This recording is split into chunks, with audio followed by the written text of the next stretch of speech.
جہلم میں Punjab food authority کا صحت دشمن عناصر کے خلاف آپریشن، سینکڑوں کلو مردہ مرغیوں کا گوشت، مضر صحت اچار سمیت مسالہ جات تلف، چکن شاپس، کریانہ سٹورز اور گوداموں کا معائنہ، متعدد کو جرمانے، متعدد کو سیل کر دیا گیا۔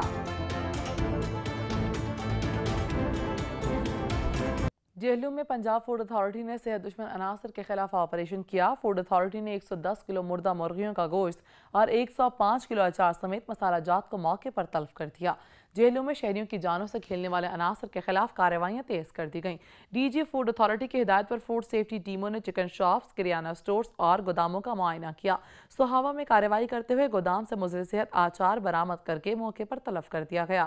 مردہ اور کم وزن مرغیوں کے گوشت کی فروخت پر پولٹری شاپ پر بھاری جرمانہ عائد کیا گیا۔